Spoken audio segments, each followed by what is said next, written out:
Welcome to another Warhammer chatter with BFS Wargaming. We're here with me, Patrick, Dan and Alex. We're going to talk about the Space Wolf Codex because both Dan and Alex are Space Wolf players. They both have pretty vast Space Wolf armies and they are looking forward to the Codex release.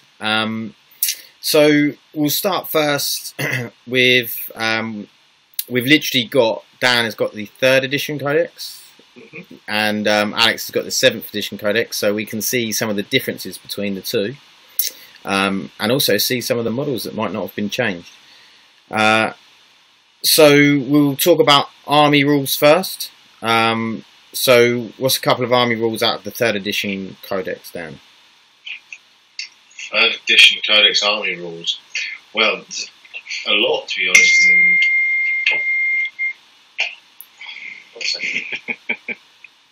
There's a lot, to be honest, when it comes to special rules.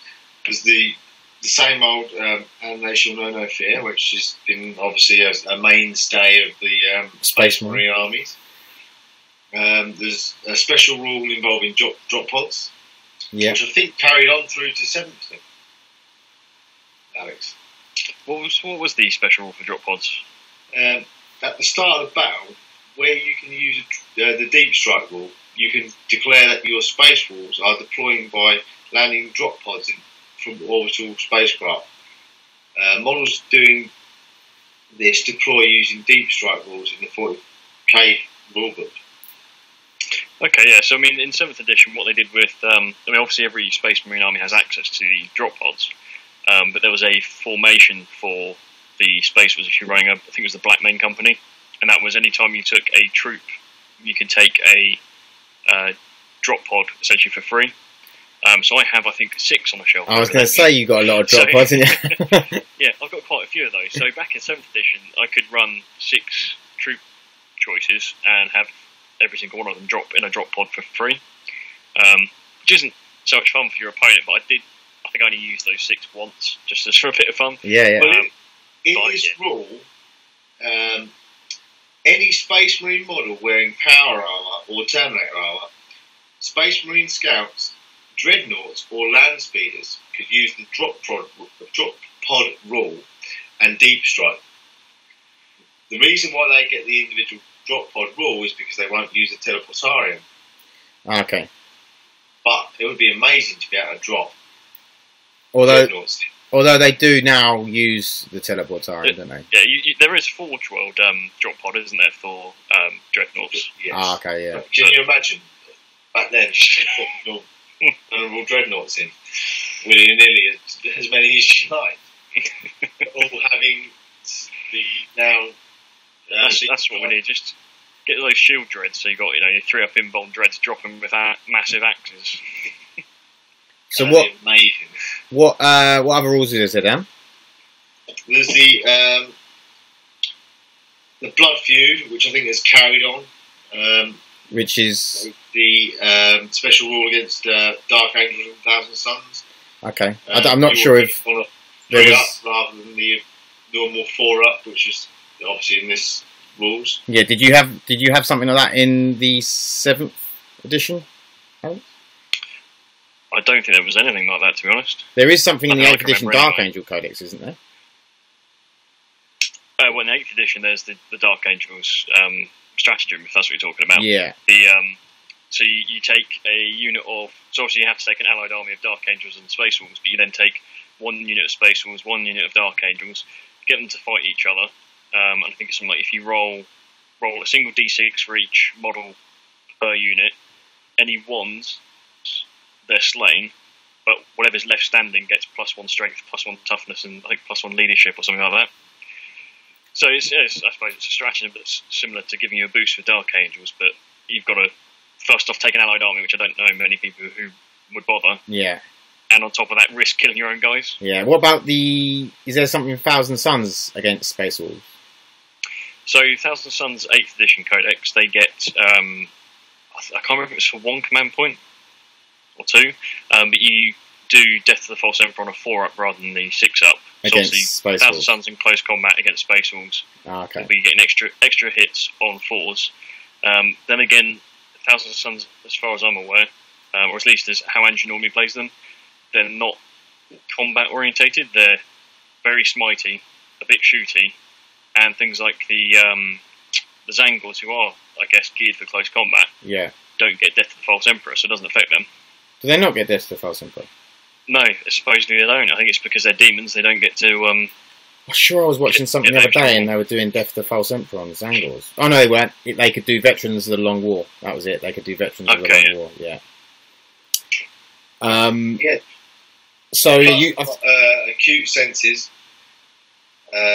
This is where they can smell really well, yeah. Yeah, pretty much. It means they get twice the initiative level. In the third edition. There's a very different rule to what we get nowadays in 8th. But what was it in 7th, Alex? Acute senses, yeah, that's in 7th. I think that was where it would. I can't remember if it improved or ignored things like night raid. So when the distance that you were shooting was halved because of some form of environmental sort of. I can't remember what they actually called it. But I suppose if it's nighttime or dust storms, that sort of thing, they ignore it and they could just carry on as they were. Yeah. And then where else you got down? The counter attack. Yep. What's that? Models that counter attack do not receive the +1 attack bonus for charging, but will be able to fight with their full complement of attacks.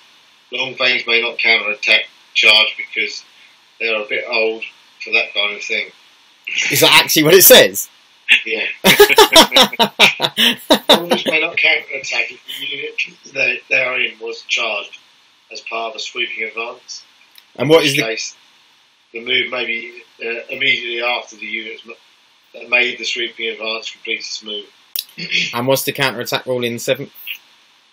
So, if I'm remembering it correctly, is that if they are the target of a charge, they get +1 to their attack. So if you charge a Space Wolf unit with counter attack, they'll get an extra attack because you charge them. I don't know if I assume, I'd hope at least in 8th edition, they'll be getting something a little similar to that. I mean, it is a bit. I think if it's when you take to can, you have to charge an assaulting army. Not many people would do it unless they have an assault army themselves. Which, granted, it's a bit of a safety net against anything that charges you.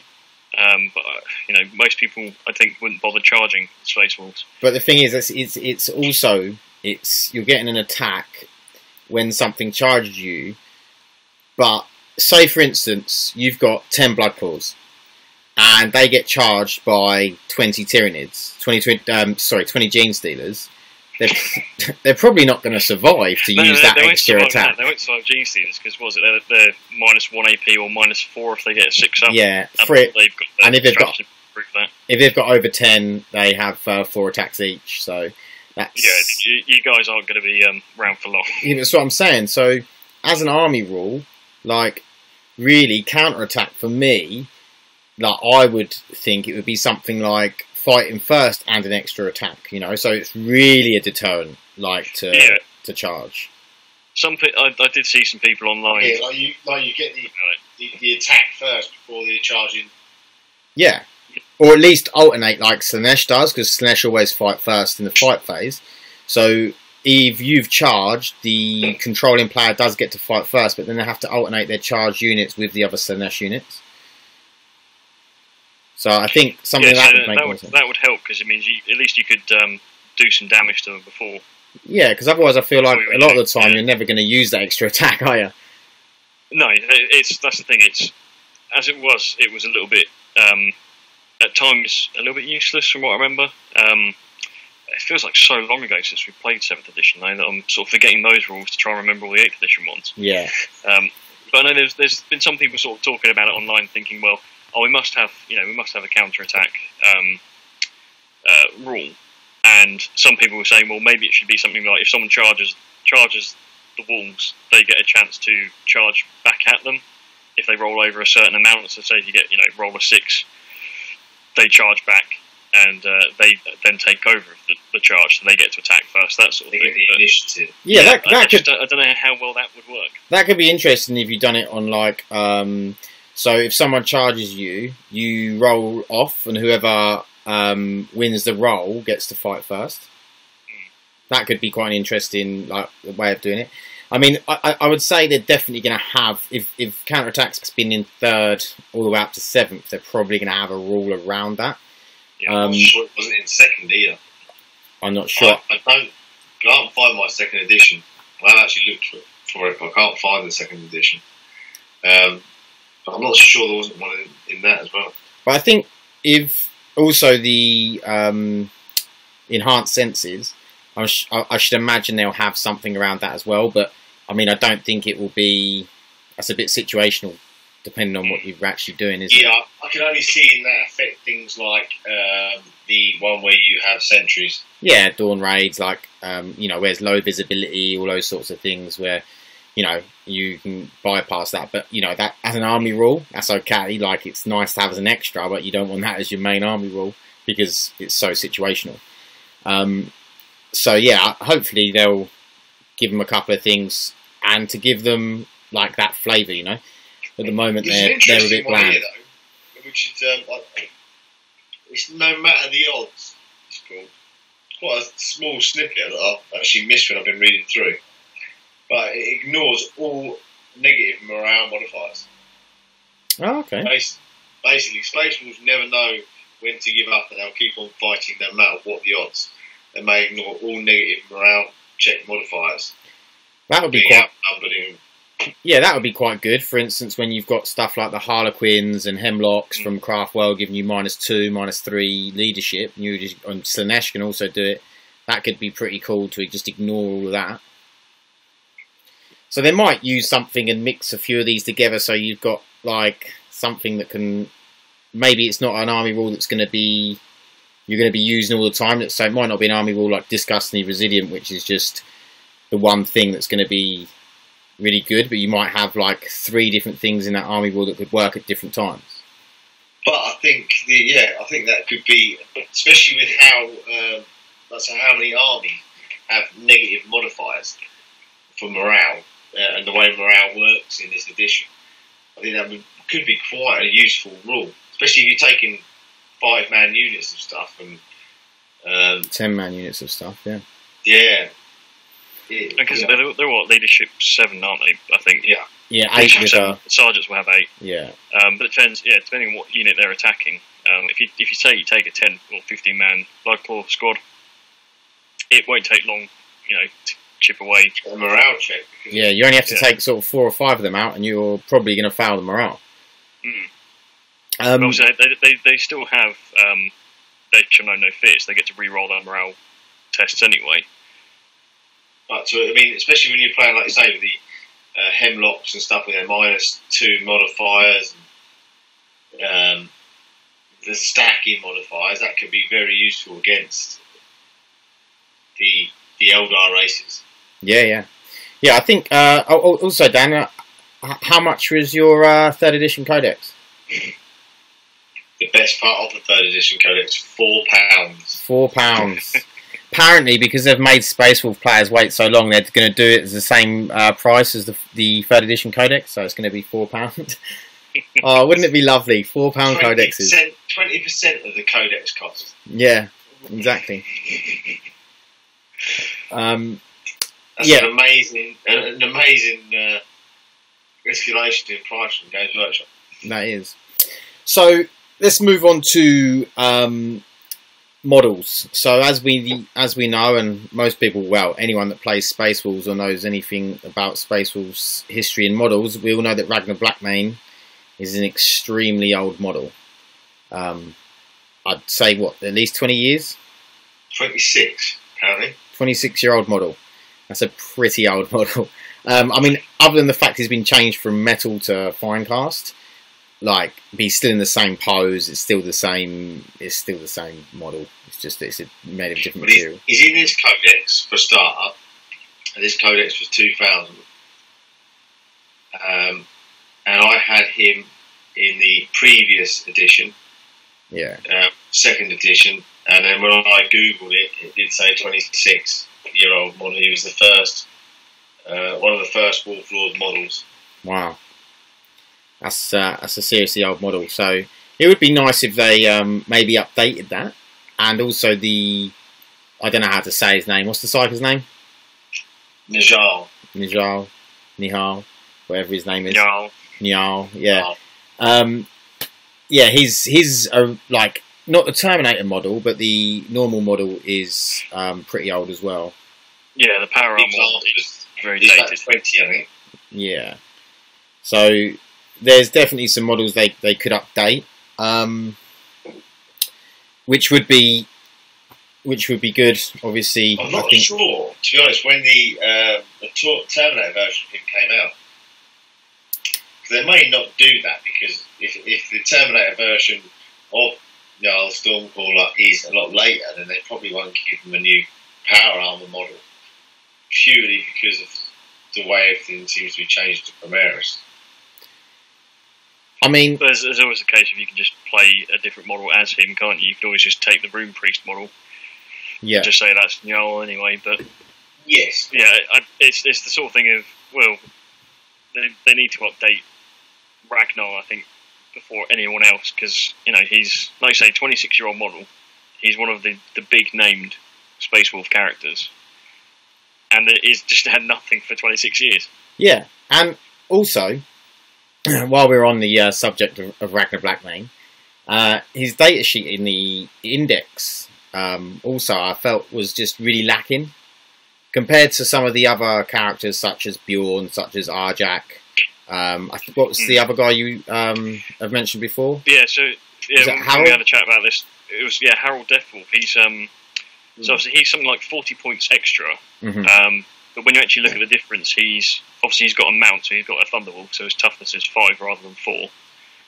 He's got, I think he's got an extra attack, but then his weapon, the Glacius, is +2 strength, and Ragnar's is +1. +1.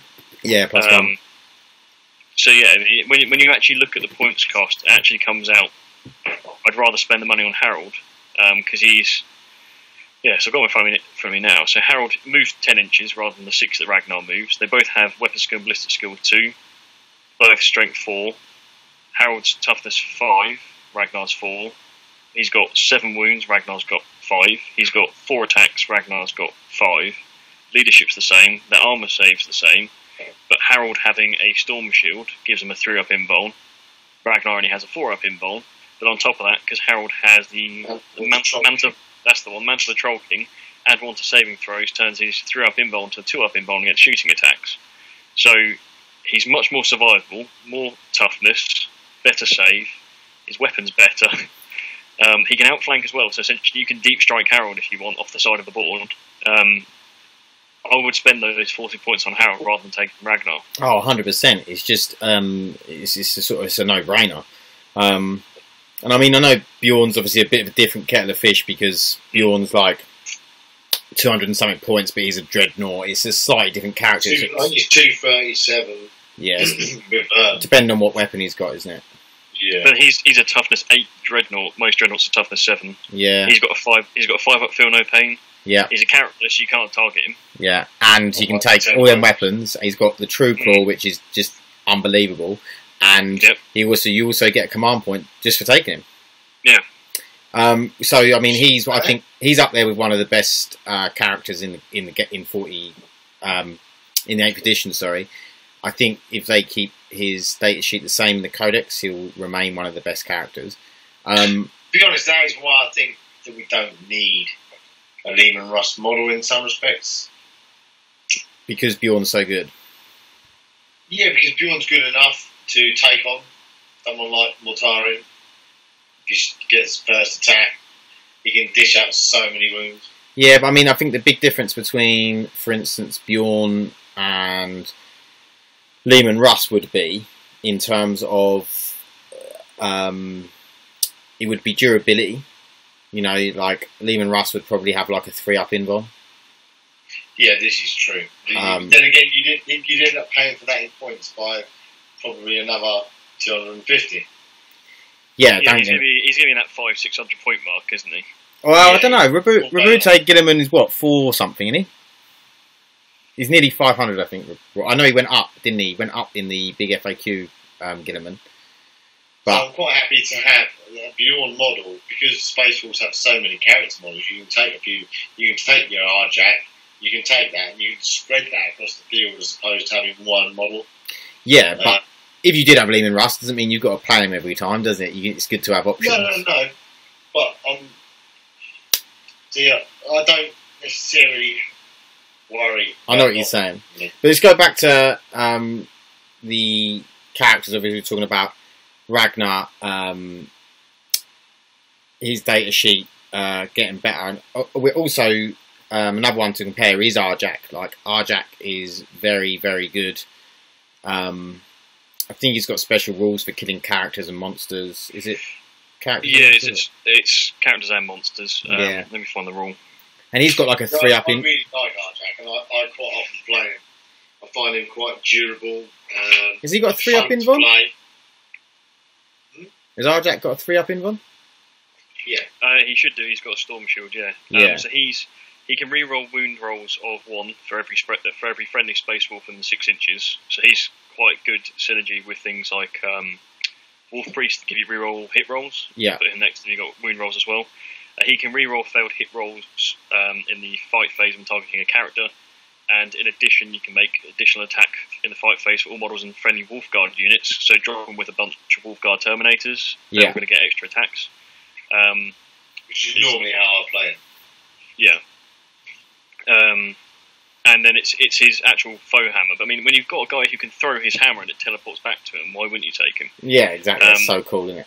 And it's ×2 strength, -3 AP, D3 wounds. Yeah, and if you're targeting a character or monster, it's flat 3 damage, not D3. So it turns itself into yeah. And how many attacks has he got? Weapon.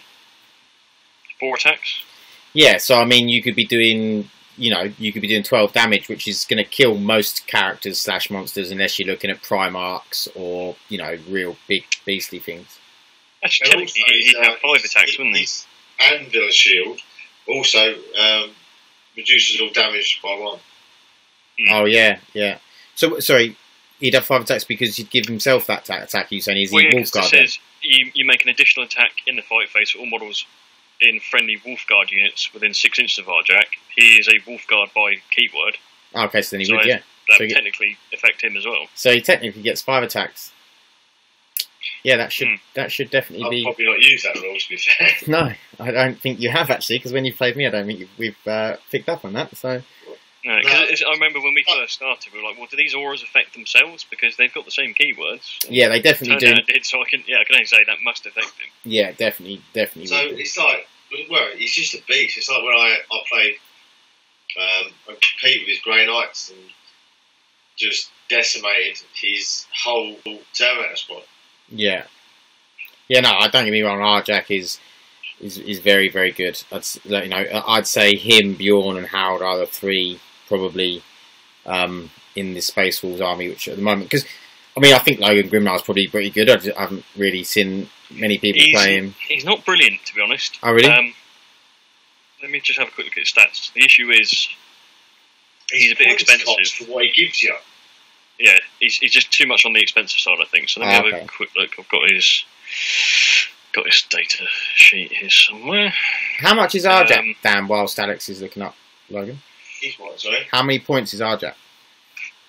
151, I believe. Let's look. Arjak is 140, including war gear. And how much is Ragnar? 141. Really? Yeah, you see. I know I'd take all day long. Yeah, he's just so much better. And then you've got Harold Death Wolf on 188. And then you've got Logan Grimnar in his standard alone model is 190. Wow. So what does Logan do then? He can re-roll failed hit rolls for any Space Wolves within 6 inches. But a Wolf Priest can do that, and they're cheaper. Yeah. He has a 4-up invuln. He can teleport strike, which is just deep strike. Yeah. And you don't need to take a morale test for friendly Wolfguard units within 6 inches of Logan. And that's it. So the thing is, Wolfguard units, you're not going to take a lot of Wolfguard. They're not going to be like, well, I never really run 10-man units. They'll be 5-man units. If you can get them to fail morale, they're pretty much dead anyway. Yeah. And anyway, if you were going to, you'd probably run Arjak with the Wolfguard units anyway, wouldn't you? Yeah, I'd want to give them Arjak to put more damage out, rather than get them to pass their morale tests. Yeah. What's his weapon, and what the sort of damage is he doing? How many attacks he got? So it's the Axe of Mordecai. So he has 5 attacks. Yeah. He's got 2 versions of this. He has a one-handed attack and a two-handed attack. Yeah. 2 different profiles for the same weapon. So the one-handed attack, it's +2 strength, -3 AP, D3 damage. Mm-hmm. So it's not bad. Does he get extra attacks with that? He doesn't get extra attacks. Oh. You don't get -1 to your hit roll either. I mean, he hits on 2s as it stands, and he re-rolls all failed hit rolls anyway. Then his two-handed version is ×2 strength, -3 AP, flat 3 damage. Right. Which is pretty good. It's quite damaging. Obviously, that's. Why wouldn't you just always use the two-handed attack? Well, because you'd be hitting on 3s, but you're still re-rolling all your hit rolls. Oh, because it's -1. Okay. Yeah. Yeah. Yeah. It doesn't. You just always use two-handed, wouldn't you? Really. Again, against Arjak, you've got ×2 strength, -3 AP, D3 damage, and you get no minus.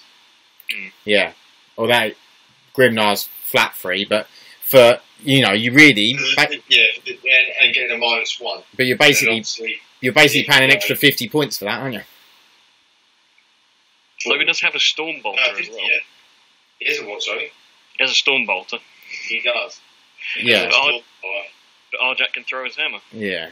Which is Assault 1, ×2 strength, D3 damage, Yeah. -3 AP. The Storm Bolter was a bit more like for taking out infantry, but that's a bit of a mute point, really. I don't think that's worth the points. So I don't think also against both, whether it's a melee or obviously throwing his hammer, it's straight 3 damage against monsters or characters.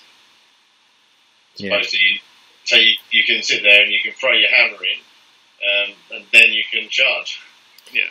So that's the thing. When you look at it, your Arjak and your Wolfguard, if you Wolfguard Terminators, they're all going to be essentially your character hunters, or they normally what I would do is throw them towards vehicles with thunderhammers, and just try and destroy all the heavy things. Yeah.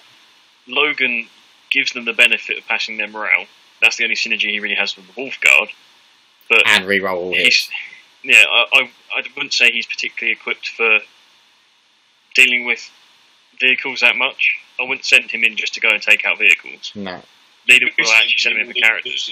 Who's probably going to be your Wolf Lord as well. Yeah. So he's the sort of person that he's just too expensive to send straight up the field for him just to get blown off the table. Yeah.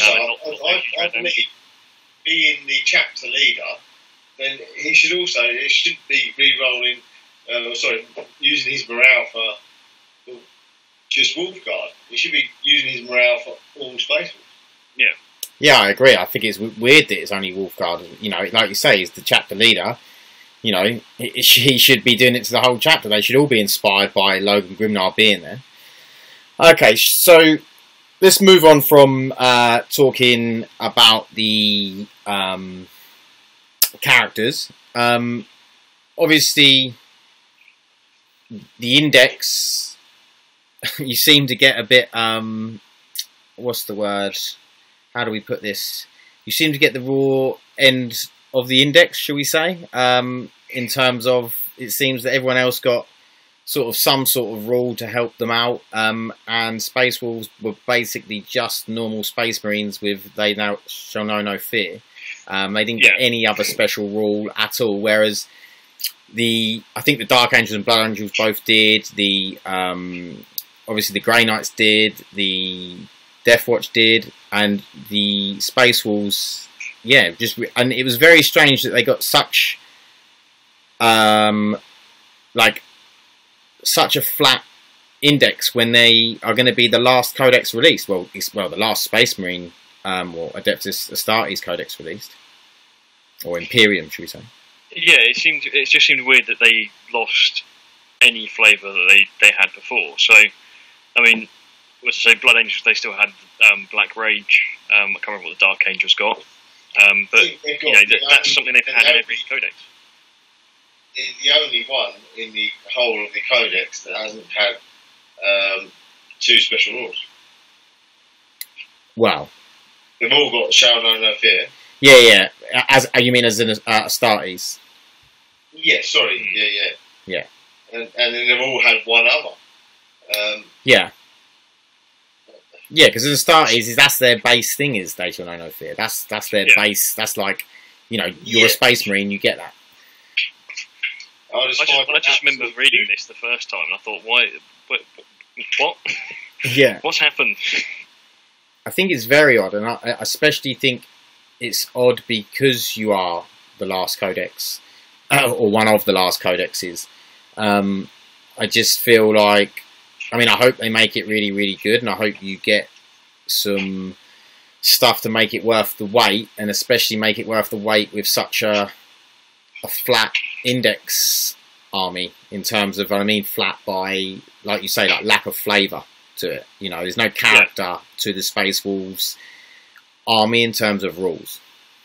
Yeah, I mean, rules-wise, there's just nothing there. Obviously, they've got the flavour of having all this, you know, Wolf and Thunderwolf cavalry and all these other weird things that no other chapter has. Yeah, and the characters and but they've got wolves. no rule to actually help them in general, because there's a fair amount of people out there who don't particularly like Thunderwolves, don't particularly like Wolfen, and they will run heavily just, you know, standard Marines, just power armour. Yeah. They have no benefit of running power armour. No, it's literally just a standard Space Marine army with nothing. Well, I suppose you've got the Blood Claws, where they have to charge.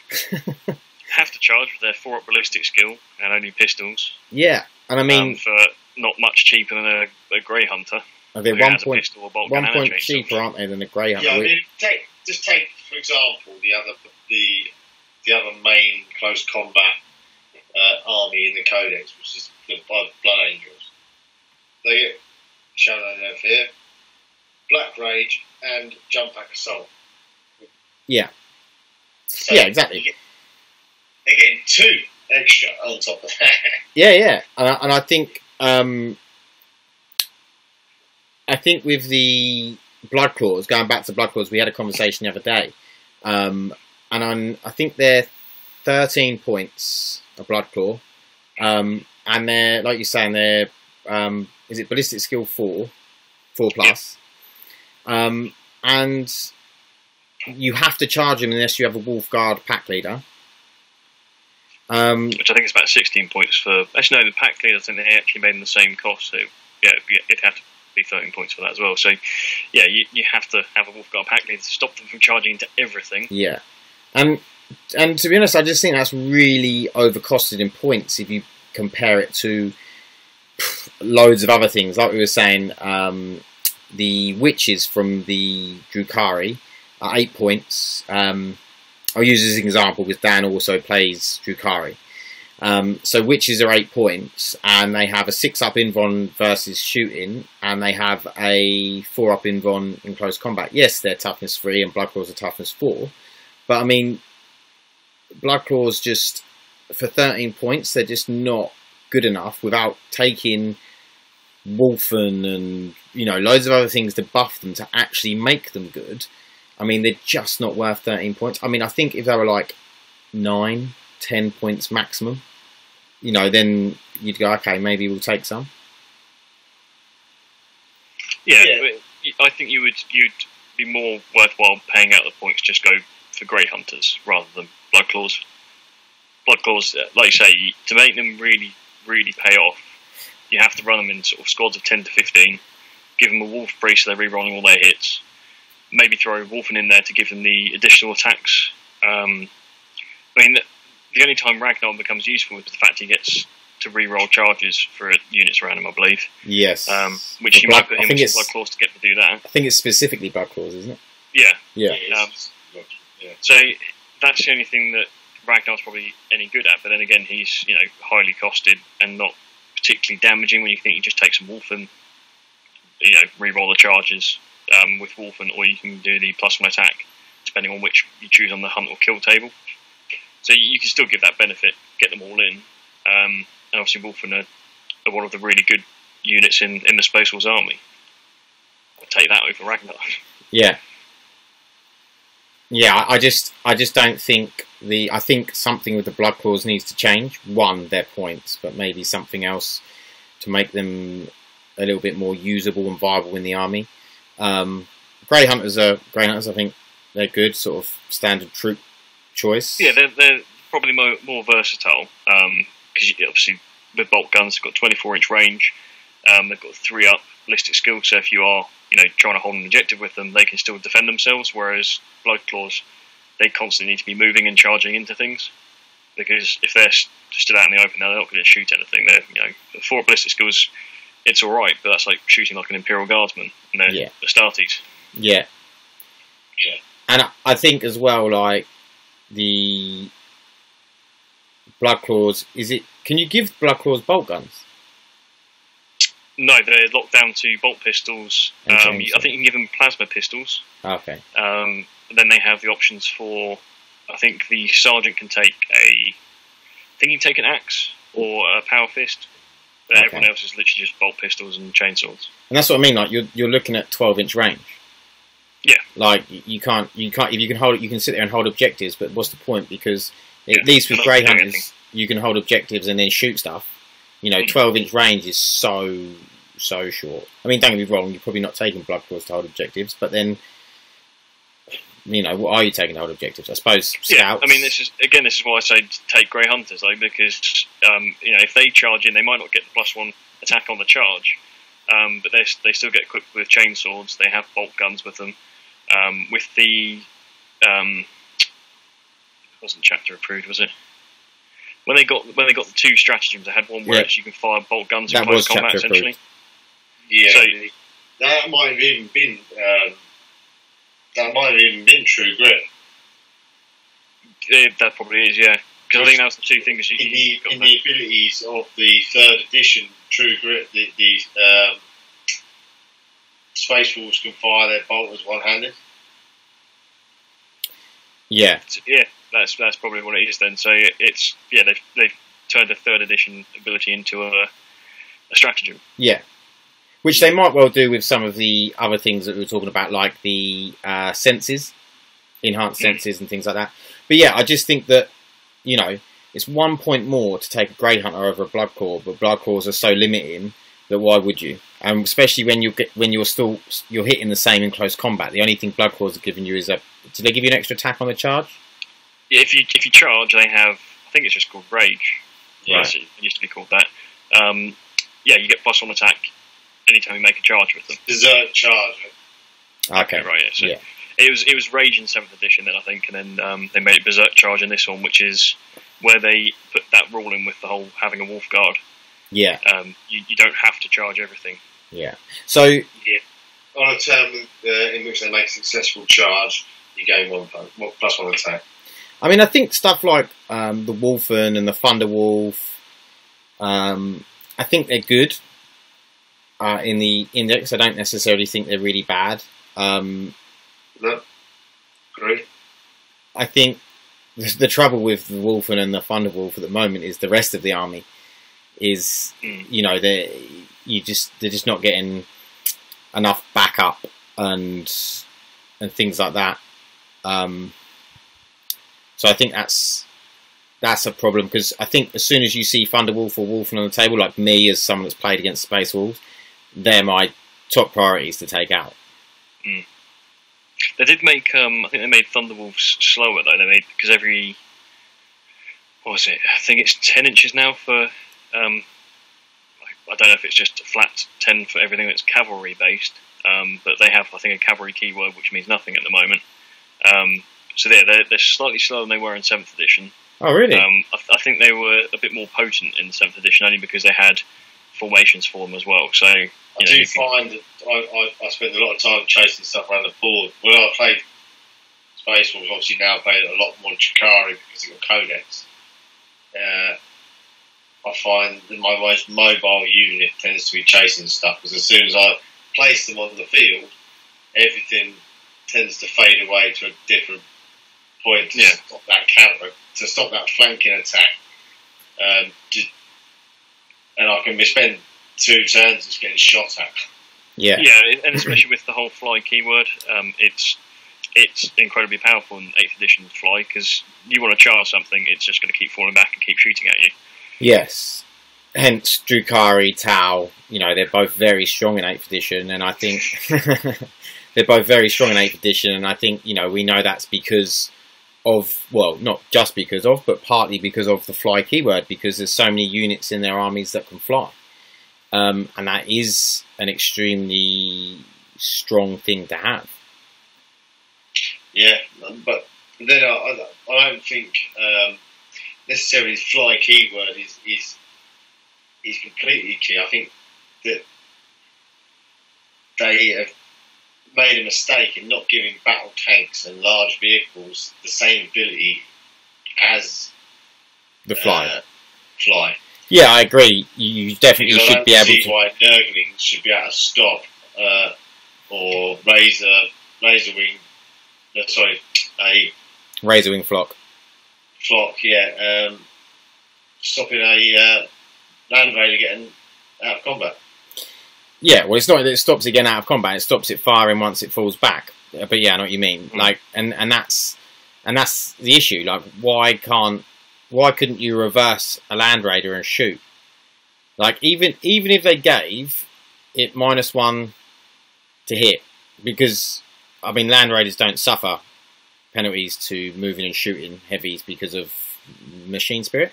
Machine spirit. Yeah, so even if they give it, even if you had to have +1 to move, fall back and shoot, I just think that it's such a crippling thing to tanks and things. And I know that now you've got like the Repulsor Land Raider, isn't it? The Primaris one. Mm-hmm. Yeah. And that hovers, so it has the fly keyword, so it can get around it. And that thing's a bloody gunship. It has like 6 weapon options. Yeah. So, but I think it's very expensive in points, isn't it? Mm-hmm. But you know, maybe that's what they're gonna go towards. Maybe they're just gonna sort of slowly fade land raiders and predators and stuff out because people aren't going to use them. And I mean, predators are even worse because predators you don't even get machine spirit with. So every time you move, you're getting +1 to hit. Which I think is pretty bad, to be honest, on that front.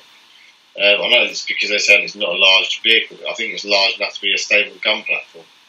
Yeah. And I do think that they should, if they gave them tracked vehicles the same ability as the fly, it would take the potency out of the fly keyword. Agreed, because really it comes down to, it almost comes down in 8th edition to the lore of your army. Because, you know, and I mean the lore of your army in terms of what they've done previously, like Space Marines have had Predators, Land Raiders and all these things, which we know don't fly. Whereas Drukari have flying vehicles. Tau have flying battlesuits. So it's sort of almost like they've given the appropriate keywords to the appropriate vehicles, and it's just made the Tau, Drukari type flying lists like that little bit stronger.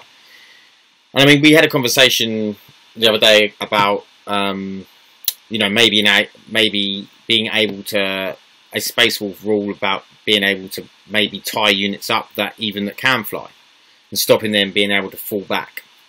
Yeah, at least if it's a roll off or something that, you know, maybe it's not 100% once you're in combat you're stuck in combat, but have it so they can chase down the people trying to run away. Escape. Sorry, Dan?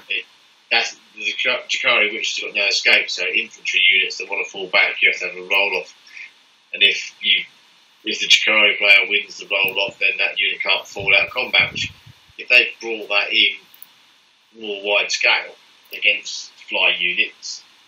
Yeah, or maybe do it that you can do that against units that are of an equivalent size or something, because again, should a Nurgling be able to tie up a Land Raider in that way? No, probably not. But should a Thunderwolf be able to tie a Tau battlesuit up?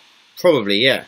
You know, so depending on how big the battlesuit is, obviously. And again, Mortarian sat on top of a Land Raider, then yeah, he should like. And I just think maybe there's something they could do there, just to take the, I suppose, potency. I'm not sure if that's the right word really for this, but just take the big advantage out of the fly keyword, because I think if you're going up against an assault army and you know you're playing an assault army, you're going to take as many units as you can that can fly. Because you know you can just drop back, shoot, or, you know... Especially with me, I play one that's a a completely fly keyword army, being Drakari, and obviously play Space Wolves as well. And as a Drakari player, I would just stick at the back of the board and move the opposite way with all vehicles 12-inch minimum move. A lot of them are a lot more than that. You're never going to catch them. No, and especially... So cavalry keyword, it being 10-inch move, you're never going to catch a flying vehicle. And especially now with the beta rules of the not being able to deep strike until turn 2 into their deployment zone.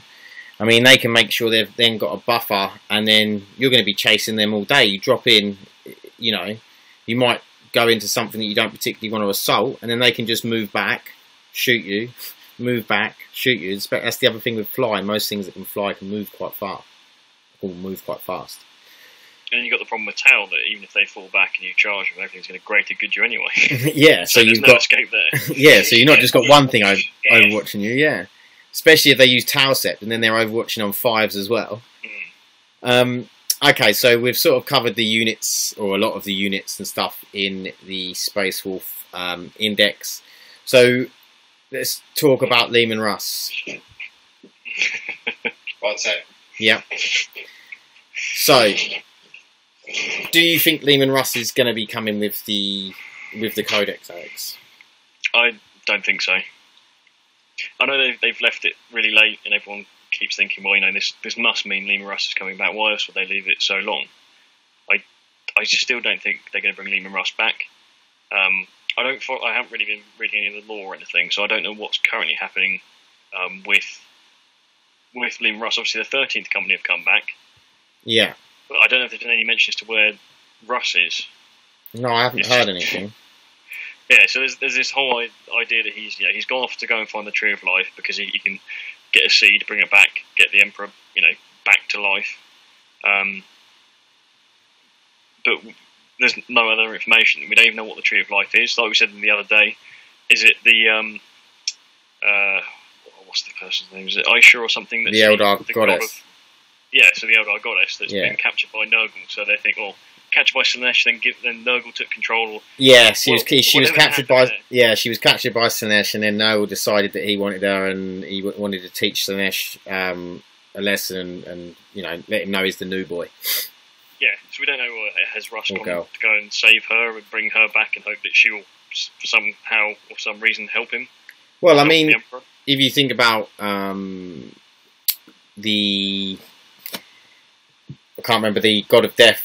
The Eldar God of Death, he brought back Gilliman, whatever his name was, Ivrain, no, I don't know, the Inari God, and he obviously brought back Gilliman, so maybe, there is a chance that he would bring back, or she would bring back to life the Emperor, I don't know, but that might not even be the Tree of Life. But then why not, if he does find something that can potentially save the Emperor, then what's to say that he doesn't use it to get one of the other Primarchs back up, finding out that, Chaos are taking over? Well, he could well just go, right, we'll try and find any of the other Primarchs who are dead. Which I'm trying to think of off the top of my head, it's probably what?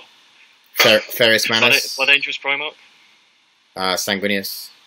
Yeah, so, would he prefer to bring one of his brothers back rather than bring the Emperor back, knowing, is the Emperor even going to be able to come back?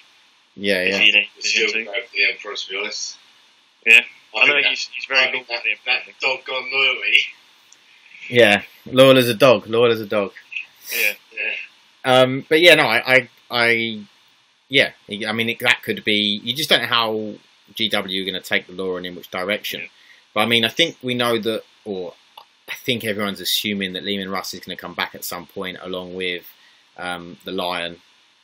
I think them two are the most likely. Obviously, Sanguinius is meant to be dead. So I could see it being next year though if they decide to bring them back. Yeah, I think they'll use that for hype.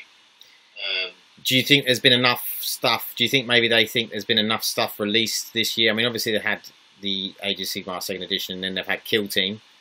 I know they said they were going to bring out the Rogue Trader Kill Team before the end of the year. Then they've got the last 3 codexes to drop. And Titanicus. And Titanicus. Well, I mean, who knows if you're going to get new models? Maybe you don't need Leman Russ. Maybe the Orcs are getting new models. I know we know the Gene Stealer cult are getting a few. Yeah, the Gene Stealer cult are getting ones they really need, because it's things like Aberrants that don't actually have any models other than what's in the Deathwatch Overkill box, which, you know, people are after them. They're being sold for like 15, 20 quid for 2 models. Yeah. And they're plastic kits, it's not fine cast or anything that they overcharge on anyway. Yeah. And like I said, the Orcs, they need to have an update, because a lot of their models are still pretty old. Yeah, I mean, again, they've got things like Copters that I think there was another box set however many years ago, which you can get the new version of the Copters, but they never bothered releasing it as an individual kit in itself. I mean, War Tracks. I mean, the War Tracks and War Buggies are both very, very old. I've got a War Track from like 3rd edition or whatever it was. So yeah, I mean, they're, as you know, as Space Wolves are saying, they need some model upgrades as well. So maybe that's why they've left. I think we're more likely to see a Primarch than we are a Primarch. Yeah, I mean, we might see a new Gazgul in some shape or form with a bigger Gazgul.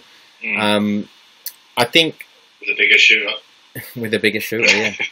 I think that it would be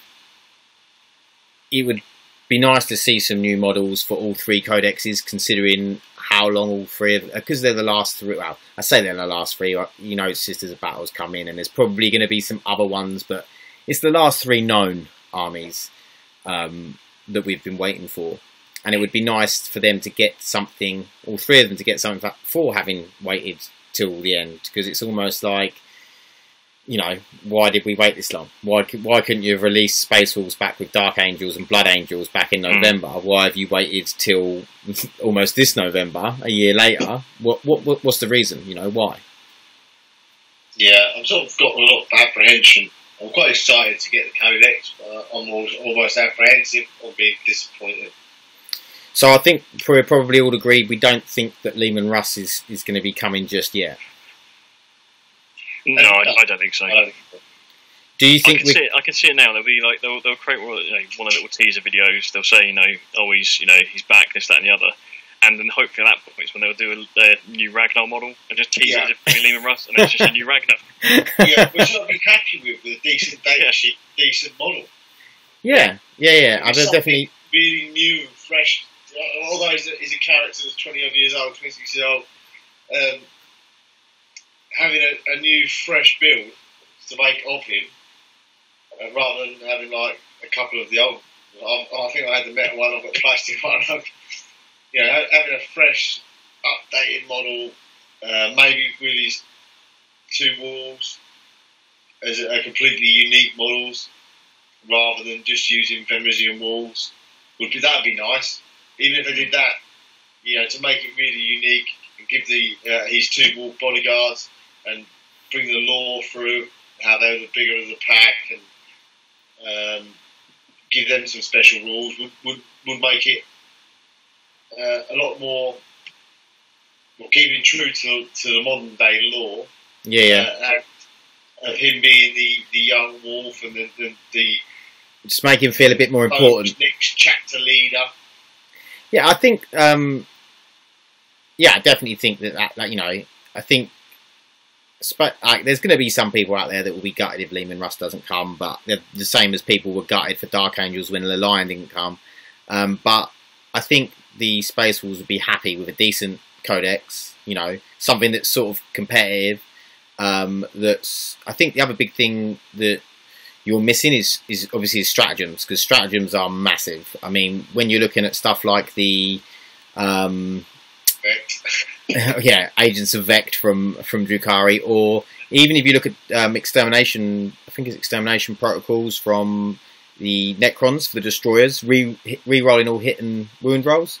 That's a really, really good stratagem. It's stratagems. Endless Cacophony, yeah, from the Emperor's Children.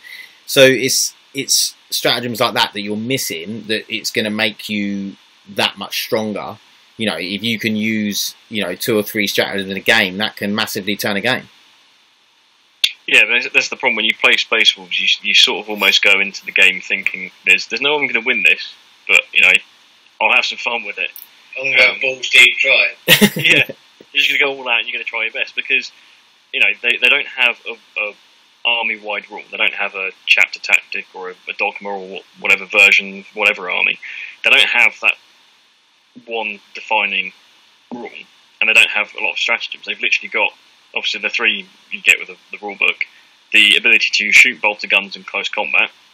To be fair, that only really comes into effect with Grey Hunters. So how I'm going to spend a command point is if I've got, you know, a squad of 5 Grey Hunters able to do, you know, 10 shots. And then the other one is, I suppose, is a fairly good one, is being able to put your guys into reserves and outflank. Yeah. So again, when you've got an assault army, you want to be straight in, don't you? Nullified, half of that rule nullified in the FAQ, the B rule. Yeah, so having to come in on the second turn does mean that your army that's, you know, an assault army that you want to hit hard and straight away has to fare a whole turn with all of its stuff, all the stuff you want in reserves, and hope everything on the table stays alive, or you keep it hidden, and then bring in the stuff you want. So if you want your Wolfen to come in, and that's to go first. If not, it's got to take 2 rounds of shooting. Yeah, it's true. Yeah. Shooting. So yeah, you've got to, and it's the thing with Space Wolves, you want to charge that army up. You don't want to have them sat back hiding until other things drop, because you're going to want to put, you know, you might want to take something like a Storm Wolf full of, you know, Blood Claws or Wolf, and throw those up the board and have something else join them off the side of the table, because you know you can't put, well, it's not even half the army now. It's power points, or not power points. Yeah, you have power. So it's your power level. So you have to make sure you haven't got a lot of elite stuff sat in deep strike, because potentially that's going to be quite a high power level.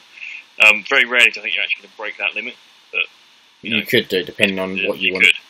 Grey Knights definitely could do that quite easily, because everything of theirs pretty much can teleport in. Let's have a quick look. If we had the old 3rd edition drop pod rule, that'd be amazing. Just everyone drops in on drop pods, or 7. Yeah. Well, but this is the other thing. Everyone gets drop pod. I'm hoping they do something with Blizzard axes. But I'm hoping they do something with drop pods, because drop pods in 8th edition have pretty much become irrelevant, haven't they?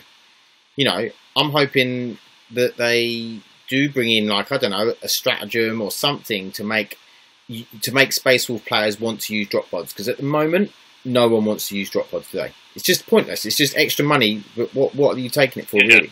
85 points, I think it is, isn't it? Yeah. Yeah, you're essentially using that to deep strike, which you can't do until turn 2. And what it gives you is a pretty much a storm bolter turret. Yeah, and you're probably you're gonna probably have stratagems for Space Wolves, because every other army seems to have stratagems where you can deep strike a certain amount of units anyway. You'll probably get like 1 to 3 units. You know, you pay 1 to 3 command points for, or whatever it is, and you'll probably be able to deep strike some anyway. So it's almost a bit like, you know, drop pods have become irrelevant. Last thing, I think a lot of what the Space Wolves army is going to come down to is going to be outflanking, because as it stands, Harold can outflank. There's now a stratagem that you can outflank with. It seems to be they're gearing the Space Wolves up to be an army that pops in from the side of the table rather than deep striking. Yeah. Because there is, I think, in the lore for it, before they've said that Space Wolves don't like heights, essentially. They don't like jump pack deep striking. They don't particularly like Terminators deep striking. They like to be on the ground all the time, and they only use drop pods if they have to. So I wouldn't be surprised if they try and gear it to outflank. Relevant that way, by saying you can spend 1 command point to bring in 3 drop pods or whatever.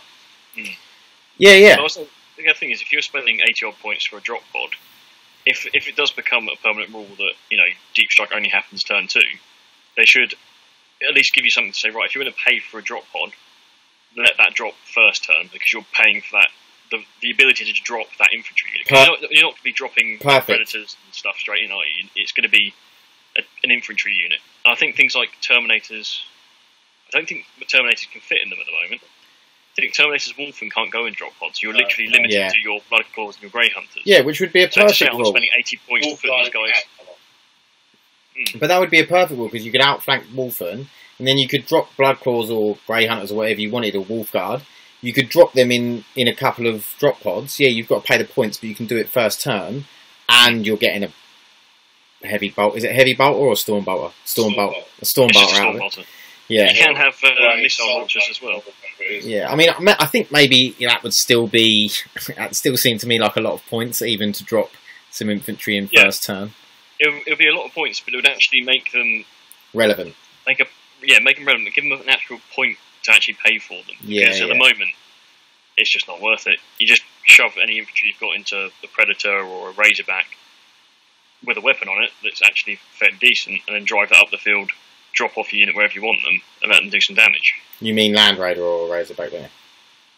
What did I say? Predator. Yeah, Predators can't take. Rhino is what I should have said. Rhino with Blood Claws in was. Right. Because I was thinking Predators can't take troops, don't you? But no, you can't. Yeah, Rhinos. Yeah, Rhino. Yeah. How long I've spent not playing Astartes because I don't have a Codex. and no, you're right, and it's Rhinos are the thing as well is I feel like a Rhino is actually far more useful than a drop pod. Like I'd prefer to pay the points for a Rhino. Okay, you're not dropping in 9 inches away, but depending on what the deployment is, you could probably get them in, in there and then jumping out turn 2. Yeah. And then you can use the Rhino if it's still alive afterwards. But it's to either hold an objective or to charge in first to take up Overwatch. Yeah. So the ability you get from. Sorry, Dan. With the coming in deep striking in turn 2. Say, for instance, you do deep striking and you fail your charge, then you're not actually getting in if you haven't been shot the shit out of by turn 3. So you're over halfway through the game before you've even got them troops in if you fail your initial charge. Yeah. If they're not already dead. Yeah, and I mean, especially with stuff like, I don't think Space Wolf's got anything like that, but like, for instance, Chaos have got like warp time, and you can't warp time something that's dropped in now, so you can't even guarantee a charge from Deep Strike. So, I mean, the chances of getting a 9-inch charge off aren't, it's not like a 50-50, is it? It's it's a hard thing to do just to get a 9-inch charge. So, I mean, obviously it's better if you can re-roll the charge, but still, you're still not guaranteed that. So, there's a good chance you're dropping in on turn 2, probably going to take some Overwatch, not get in.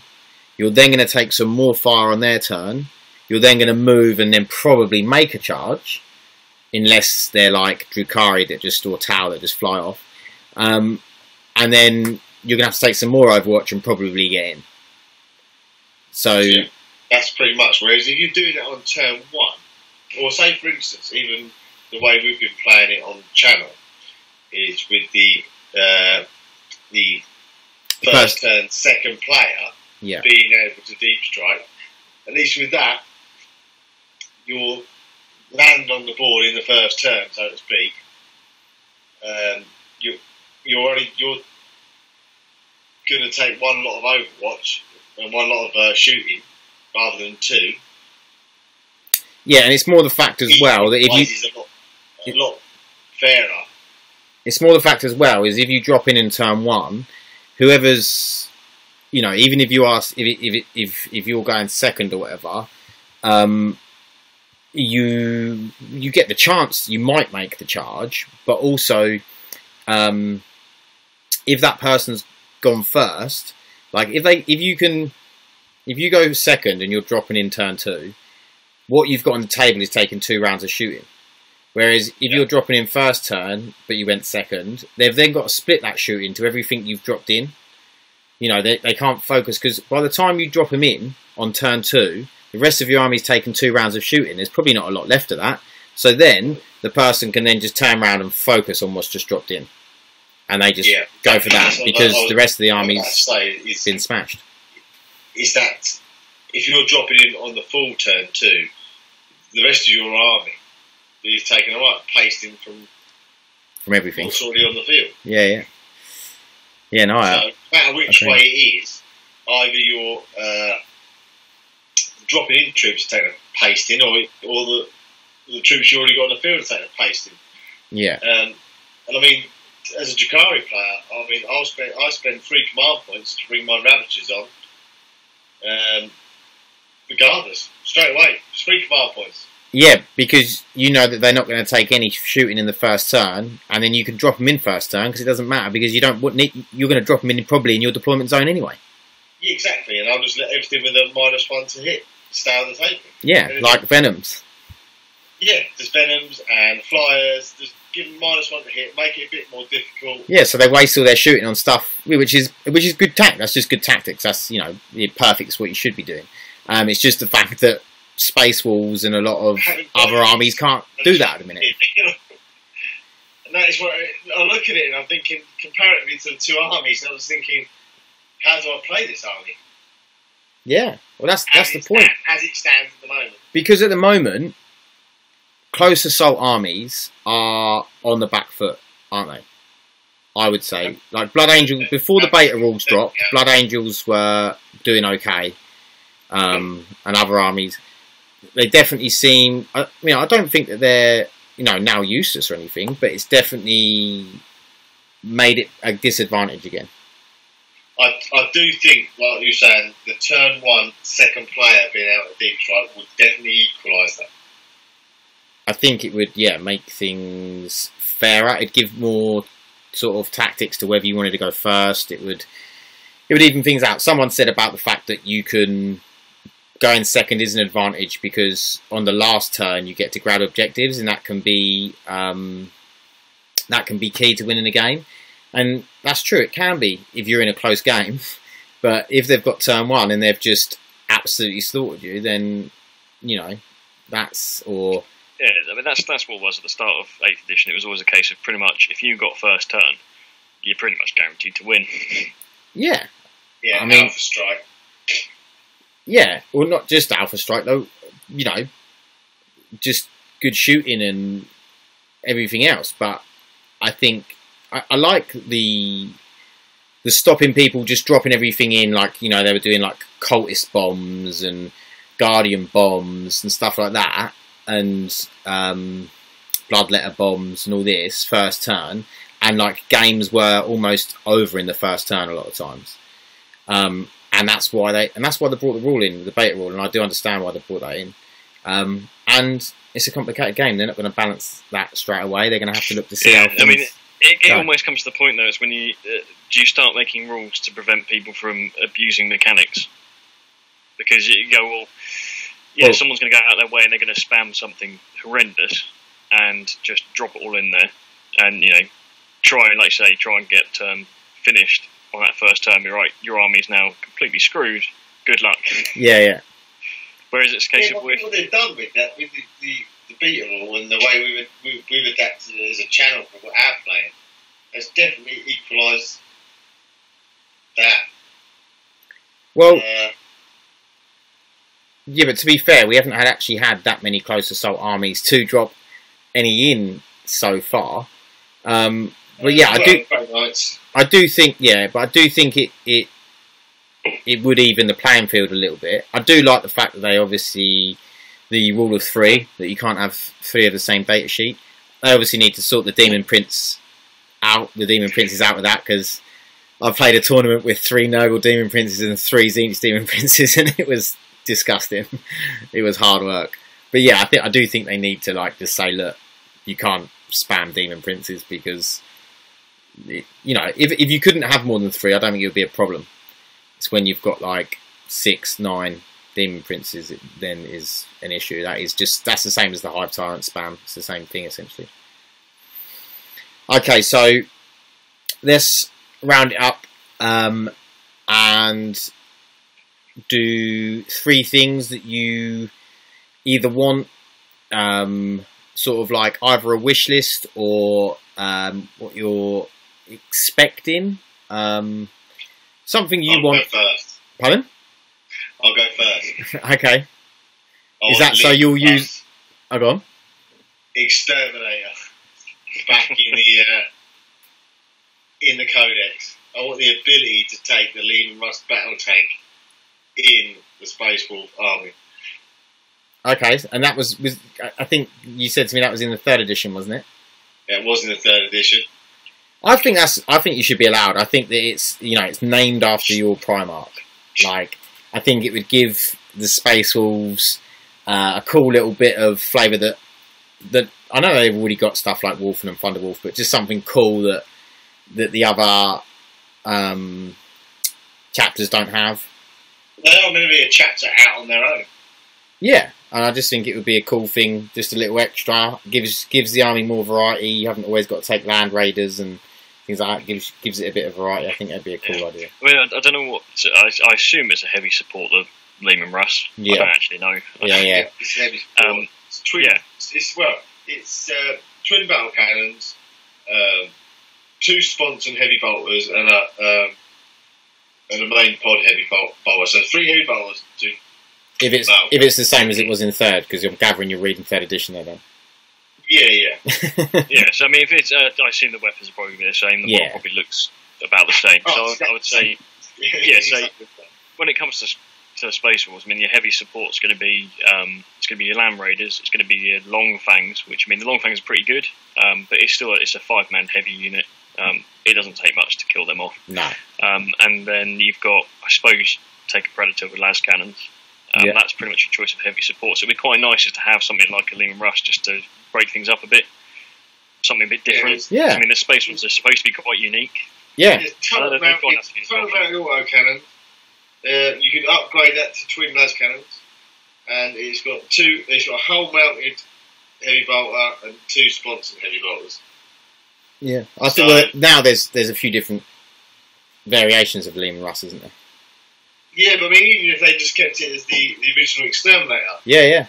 If they just gave you one version, which would be quite cool, because then the Astra Militarum would still, or the Imperial Guard, would still have the variations over the Space Wolves, but the Space Wolves get to take one variation of that tank would be quite cool.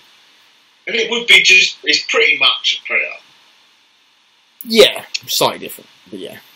So what else would you have, Dan? You want the Lehman Russ Exterminator, what else? Yeah, so I'm not sacrilege, but I'm not overly bothered about having Lehman Russ back, because I'd rather have a new Ragnar Blackbane model and data card. Yeah. I don't want a new model. Well, a new model would be nice, but it'd be a new model that sat on the shelf and didn't get used if they kept the same data card. Yeah. It'd be a nice thing to have, but it would never hit a battlefield unless I was playing a really fluffy game where winning didn't matter. But yeah, he spent too long looking like Cher, and now has a data card like Cher. Yeah, I think Cher in power armor. he definitely needs some changes. If he have the ability to put him in Terminator armor, it wouldn't be a bad thing. Yeah, surprisingly he hasn't got that ability. It's surprising he hasn't got the ability to be in Terminator armor. No, that's how long he's outdated. Yeah, exactly. So what else? One more thing. Third thing. I can't think of a third thing. I think I'm all in for 2. All right. Well, we'll let Alex go, and then if you think of something later after Alex has done his 3, you can butt in with a third. Okay, Alex. Okay. Trying to remember what we talked about before. I mean, one of the things. I mean, I don't like coming up with wish lists or saying what I think is going to happen, because anything could really happen in the end. But one of the things that would be quite cool to see is if the fact that we've had no real chapter tactic at all, it would be nice to see if they did something like gave us multiples. So, say Dark Angels have Deathwing, Ravenwing, they have specific rules for those parts of the army. Yeah. It would be cool if we had something like, take Ragnar and have his company and give them a special ability, or something that improves Blood Claws, or something that affects or related to Ragnar. Yep. then take some other chapter. So you can take Logan Grimnar's chapter, give them a certain chapter tactic. Take the Iron Wolves, depending on who's actually leading that now, because I think everyone who has been leading that in the last 2 or 3 people were killed off fairly recently. Oh, really? So I don't know who's heading them up, but whoever it is, give them a chapter tactic that improves things like vehicles. So potentially give you those options to run, a detachment that is Black Main. They have a certain chapter tactic. Yeah. Iron Wolf something else. So it gives them a bit more variation. Seeing as we've had no rules, give us lots of rules. Yeah. Like an obsession or a Dynasty. fleet.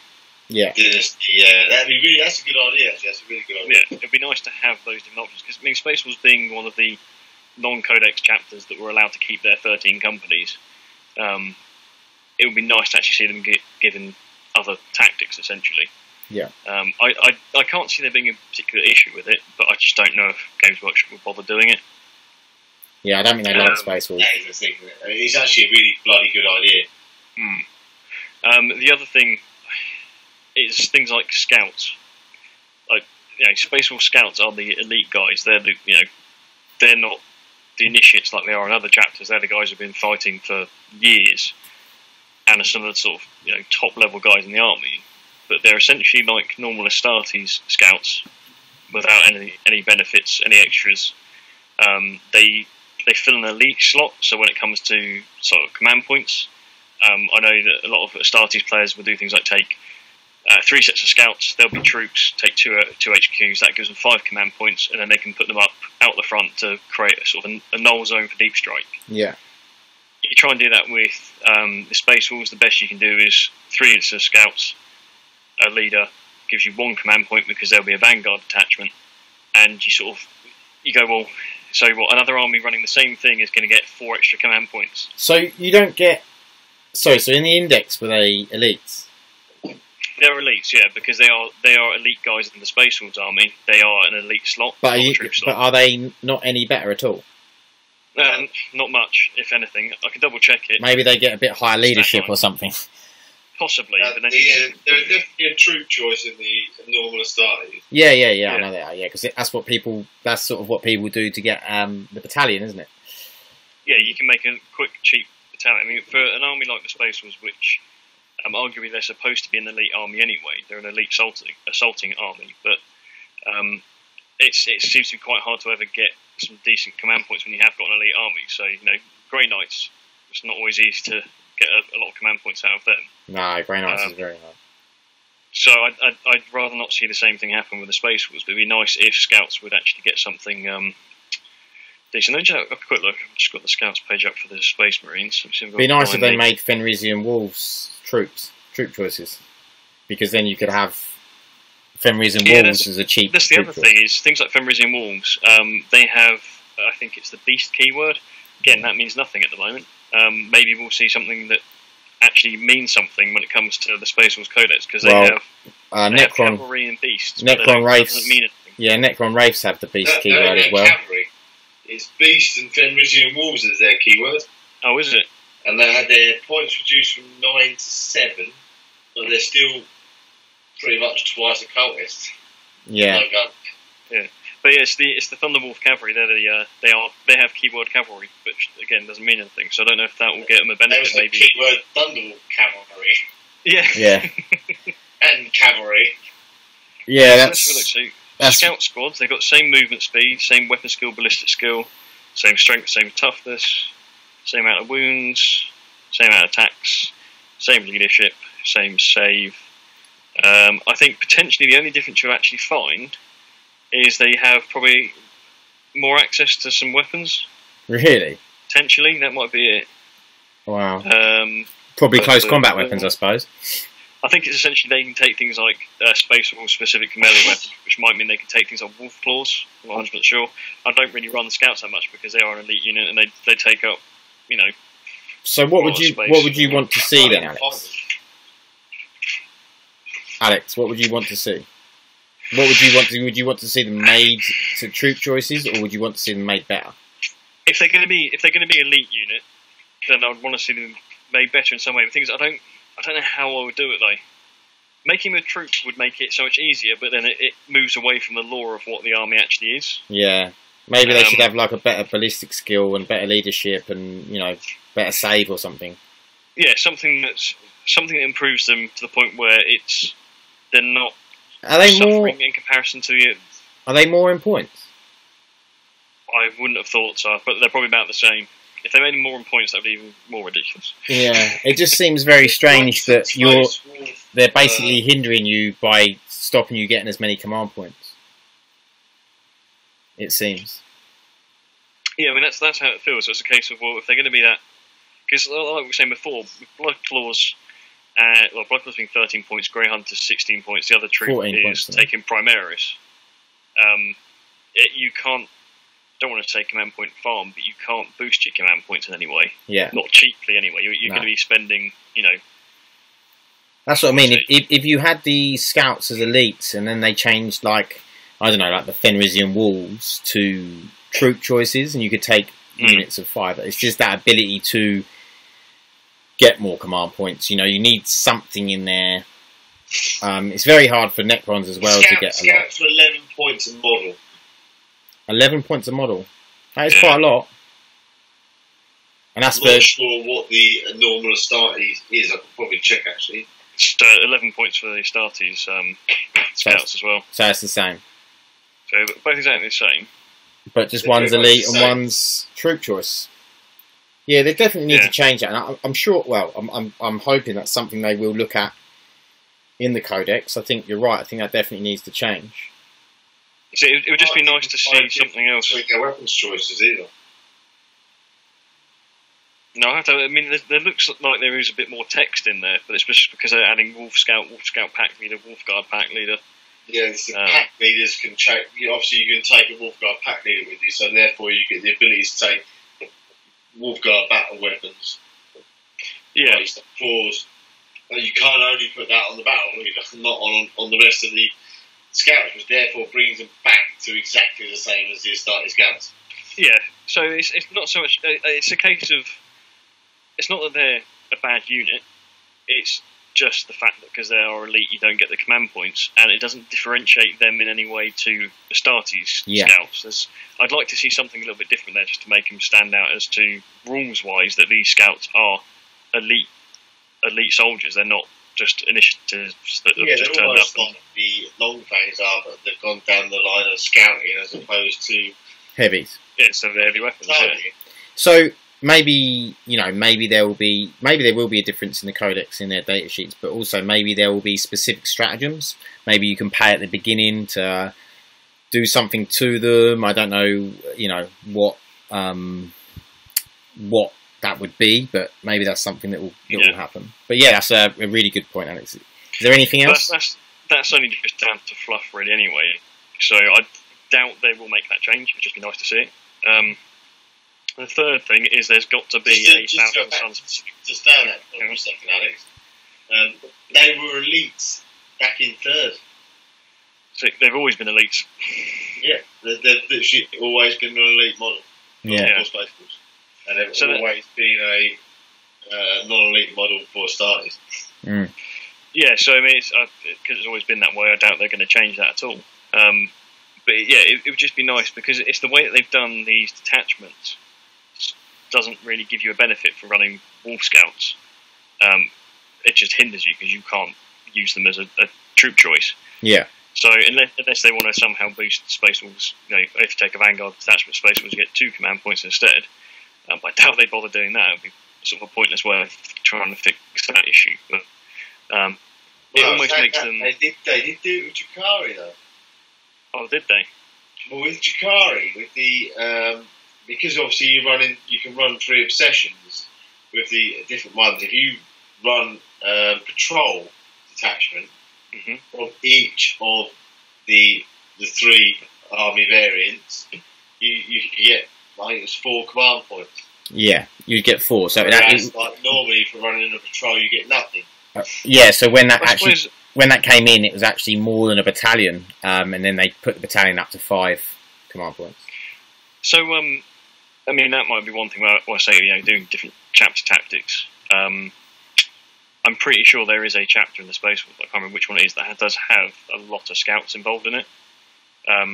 If they did do different chapter tactics, it would be good to see if they did something like with Chaos. If you take, if you take World Eaters, your elite berserkers become troops. Yes, yeah, and the same so if with they did something like that. The same with Emperor's Children.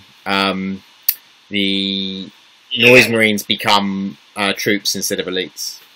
Yeah, so if they did something like that where you had to run a certain chapter that gave, I'm pretty sure there is one, but off the top of my head I couldn't say who it was. Yeah.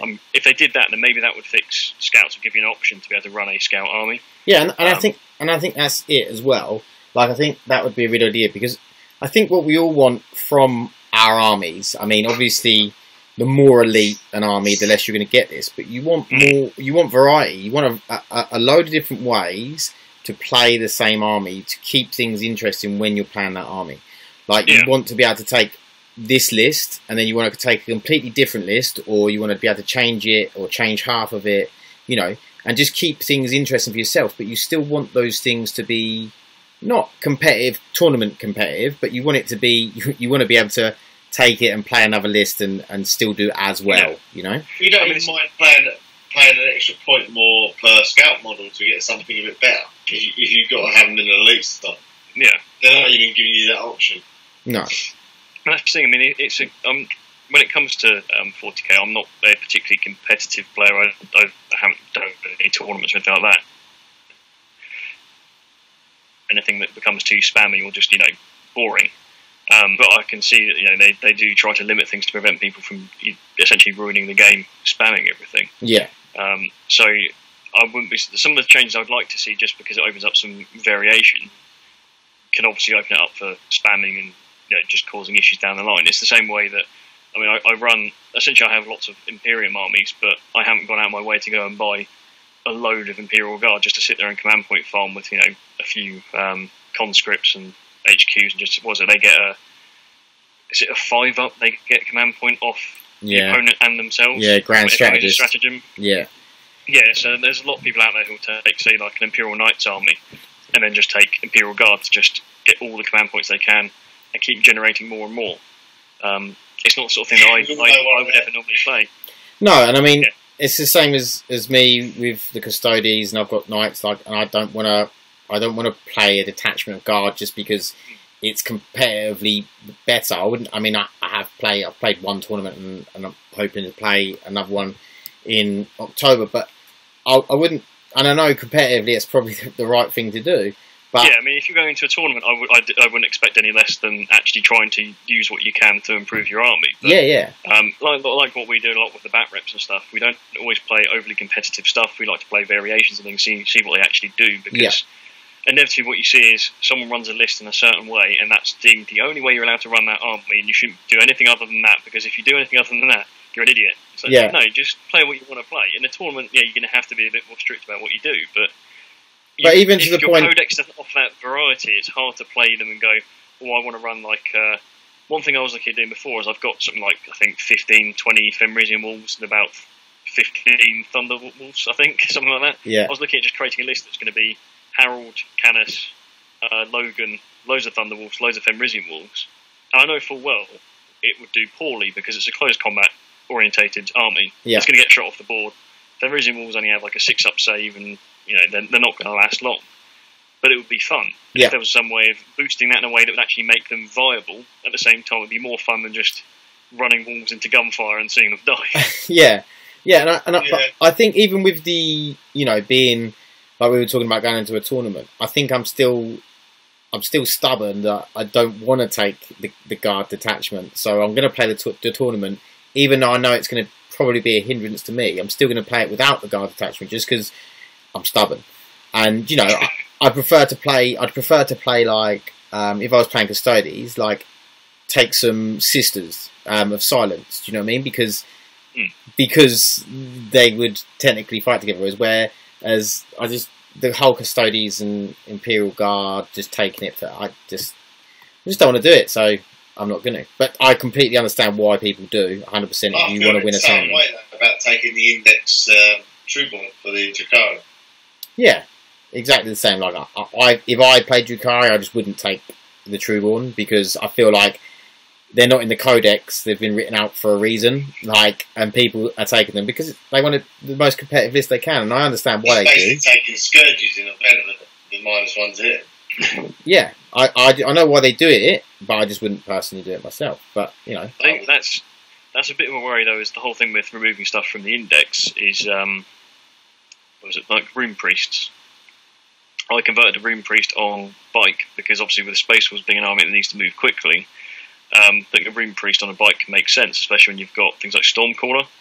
So when you've got an assaulting army that has to run up the board, giving them a +1 or a cover save, should I say, it benefits that. But if they start taking things like Rune Priests on bikes out of the index, then it's going to be a bit of a pain in the arse, because obviously, you know, there's going to be a lot of people who would have converted models, use the things in the index, only for it to be then stripped out, and you're going to have to keep referring to your index as well as your Codex. Yeah, for instance, I have in my Slanesh, well, my Emperor's Children army, I have a sorcerer on a Slanesh mount. Well, that's not in the Demon Codex, but it's on. I use Battle Scribe, so it's on there. So that's what I've been. Is obviously probably from the index. So that's what I've been using, and I feel like the Emperor's Children are quite limited in the things they have, and it's not like I'm trying to do it to become. I'm not taking it to a tournament for anyway, but yeah, I think it's fine if the models if they've taken it out with something like Slanesh and Emperor's Children. They've got so few models that are specific to that army that you sort of have to, you know, if you want to have a few different models. Otherwise, you're taking 3 Demon Princes.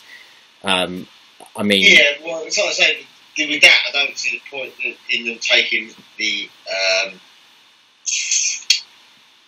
Rune Priest on a bike out of the Codex. I don't see the point of doing that. The only reason I think an OP thing. The only reason I think they've taken the Trueborn out would be to balance the army. I 100% agree, it's to do with balance. Because when you can take 4 blasters, which is essentially 18-inch las cannons, yeah, well, better, I think, with open top that has -1 to hit, yeah, it's crazy. Is to me a little bit OP. Yeah, it's a little bit. And that's just a little bit. A little big, only costs 65 points. Yeah, and they've obviously done it to balance that army, which is, I mean, the thing that makes me laugh is I'd sort of understand why people were doing it if Drukhari were really bad. I'd go, yeah, but Drukhari aren't very good, so it's fine. They're just trying to boost it. But Drukhari are, and have shown, they are one of the most competitive armies in 40k. You don't need to be taking Trueborn. There's plenty of ways to play that army without taking Trueborn. I mean, I've played my competitive list at the moment, which Alex knows about. I'm running that second, and I'm working on it, and I've trimmed it, and I've done this, and that I don't feel a need for it. Exactly. It's still quite good, and even when I'm taking weapons that aren't essentially good for one army, it's still working. Essentially, GW have said that they're taking models out of, like, when they make the Codex, they're not transferring them from the index to the Codex if they haven't got a model for them. But they sort of have done that with some things, like the Grandmaster in Dreadnought armor, and then they done something where you could in White Dwarf, wasn't it, Alex? Yeah, they ended up putting, I can't remember what it was they were converting, but they were showing how you can convert a model in White Dwarf. And this was after they said that they wouldn't be putting in those models that don't have, or those units that don't have models for into the codexes. And you go, well, you're almost encouraging people to kit bash and convert, but not giving them the rules to play it. Yeah, like, I don't think there's anything wrong, like what you've done with the Wolf Priest. I mean, on the bike, like, maybe if it was a named character, I might say, okay, they want a specific model for that to tell it apart. But if it's just a generic character, what does it matter? I mean, what does it matter if it's a name character? If they can balance it within the datasheet, that doesn't even really matter either, does it? If you can then make that character look however you imagine that character to look. Yeah, I mean, I ended up kit bashing a Canis just because I don't particularly like the model they currently have with his weird bear wolf thing that he sits on. Okay. And it's a fine cast model, but I really couldn't be bothered to go and buy a fine cast model for 35 quid and have to deal with fine casts. So I thought, well, got enough Thunderwolves, I've got, you know, wolf and bits, I'm just going to kit bash a Canis out of that and use that. But then, you know, if you're going to put all that time and effort kit bashing something for them just to say, oh, you know, you're not allowed to use that, it doesn't do anything for the hobby, especially these, you know, for a lot of people, modelling as well as the painting and playing is part of the hobby. You make different designs, you know, make dynamic poses for them, green stuff things just to make them look different. Massively, kit bashing is such a big part of, you know, and the modelling, using green stuff, all that sort of things. Like, you know, it's probably up there with probably a third of the hobby, you know, that, and then you've got the painting, and then you've got the playing, you know. It's all part of it, and I think, I mean, I'm not very imaginative, I'm not very good, I'm not like, Alex is far more creative than I am, and so is Dan. Dan's done some very good grotesque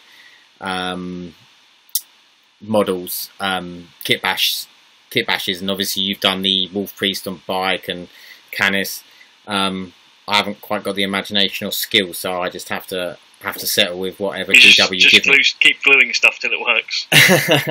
Maybe I do it. I'll end up with just this thing with arms coming out of his head, and it'll have to be chaos. That's pretty much what grotesques are. I've just got shit stuck all in them. Yeah. So I think, I think that hopefully they don't take the things out of the index, like in the Codex. They hope they transfer it all over, and hopefully you just get a load of new models. I just want to see not a load of new models, but I want to see the Codex being worth the wait. I don't want.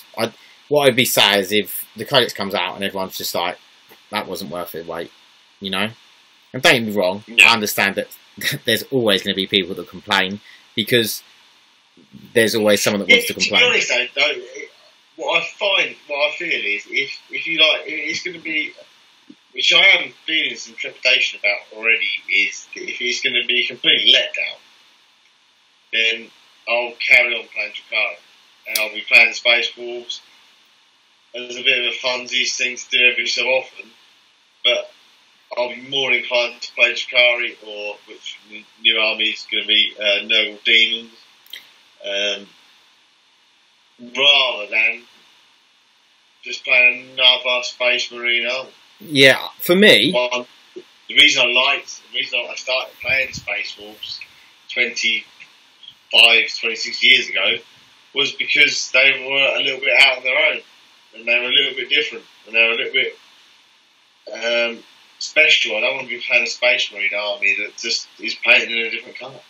Yeah, and I think for me, like, I'm not a Space Wolf player, but what I do want the people that have waited the longest for their codexes to get something worthwhile away. Like, what I don't want to see personally, I don't want to see from the Space Wolf Codex, not being a Space Wolf player, is that you just get the Space Wolf Codex that's pretty much the same as what everyone else has had, and the only new things you get in it is Primaris.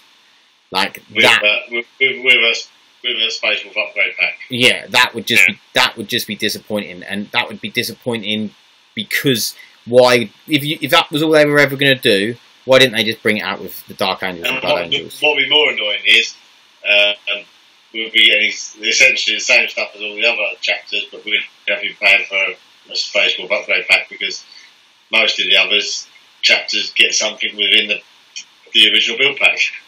Yeah, I mean, the Blood Angels and Dark Angels have their own packs, don't they? But, well, yeah. But yeah, so we'll probably get a Space Wolf, like, Champion or Sergeant or something, a Primaris upgrade pack. Maybe a version of Aggressors, I think that's what the other chapters got. They got Aggressors and something else. Some data cards and some dice. That's pretty much guaranteed, isn't it? Yeah. But if that's what we've got to look forward if that's all you get, and obviously the stratagems and those things. My trepidation is I'm actually starting to think that is all we're going to get, and it's going to be pretty much the same. Other than that, and that on the dark side, thinking that's going to be what it is, and on the hopeful side, thinking that we're going to get. You're basically thinking, hope it's anything other than like more than that, basically. Like at least give us something. I was saying earlier, even there's the new model for Ragnar and a new data sheet for him. If it's just that and then the same old, then at least we've got something a little bit extra for the one. Okay, as long as it's not a reprint of the index and some cards and dice. Then, that's essentially what I'm hoping for. So, just before we leave, what do you think? Do you think that there is going to be a box set, some sort of box set with Space Wolves and Orcs, or Space Wolves and? I've been saying it for a long time, for probably at least 6 months. I've been saying yes, there'll be. I think the reason they're keeping Orcs and Space Wolves off the map is because they're going to be bringing a box out. Maybe it'll be Ragnar Blackmane versus Gazgul. Possibly. I'm not sure if they would, because they did the I can't remember the name of the box now, but they did a Space Wolves Orc box not too long ago. I think about 2-3 years ago maybe, which I think had Crom Dragon Gaze in that box set. But then there's also rumours that you're going to have essentially Angron. Abaddon needs a new model. Yeah. I'm wondering if there's going to be like a Chaos involvement with Orcs and Armageddon or something along those lines, because I'm pretty sure there's a lot of talk about supposed to be on Armageddon or something at the moment. Yeah, well, no, apparently you can only summon Angron back from Armageddon, and they were trying to do it, and someone was trying to do it, probably the World Eaters, and the Salamanders stopped them on Armageddon. But now they're saying that the Orcs are going to come back, and they think, you know, there's loads of different theories out there. One of the theories is, I think I heard it on Chapter Master Valrax, when he was talking about maybe if the Orcs kill so many people on Armageddon that it will summon Angron, you know, just because it's blood for the blood god, you know, and all that. So who knows? I suppose there's always that potential of Space Wolves and Orcs just, you know, neither of them will give up. They'll just keep killing each other constantly. That maybe Angron would appear. Yeah. Maybe they would cause their own issues. Imagine that, a box set with a box set with Ragnar Blackmane, Gazgul, Thraka, and Angron. Uber box set for Christmas. Yeah. I wonder how many people will be buying that. It'd be like, I'd probably buy it, and I don't play any of them armies. GW Wet Dreams. Yeah. It'd be like sitting there, how many of these can we bosh out for Christmas? Ting, ting, ting, ting, ting, ting. Yeah, that would definitely be a seller. They could stick Lehman Russ in there just for good measure. But no, it's the extra Lehman Russ model just to keep on your shelf. Yeah. No data card, fuck all. He's back, you can't play. Okay, we'll round it up there. Thanks for listening. And if you want to get any Mad Gaming terrain, then you can get it from 4TK Gaming. If you would like to hear more Warhammer chatter or see some of our bat reps, we're doing 40k bat reps, Kill Team bat reps. We're also obviously doing Warhammer chatters. They'll be uploaded fairly regularly on the channel. And then please like and subscribe. Warhammer chatter would be appreciated. Yeah. So give us a thumbs up and you know, let us know what you think about the Space Wolves Codex. What you think's coming? Do you completely disagree with what we said? Do you think that Alex is wrong, that he wants more from Scouts? Do you think that Dan's wrong by wanting a Lehman Russ Exterminator, and that it would be overpowered if Space Wolves had Lehman Russes? Let us know what you think. Give us your views. I think our wishes aren't particularly big, are they? No, I'd actually say you've been pretty... Slightly better Scouts on a tank, please. You've been pretty reserved. You haven't asked for Lehman Russ, no Primarchs, nothing massive. You want, basically, from this conversation, you want a new model for Ragnar Blackmane, you want access to a Lehman Russ, and you want slightly better Scouts. And to be fair, the Lehman Russ you could take as a separate attachment anyway if you're really, really desperate. Yeah, you could, but it still wouldn't be the same, would it? You need it in the army. Yeah. Okay, thanks for listening, and we will see you again soon.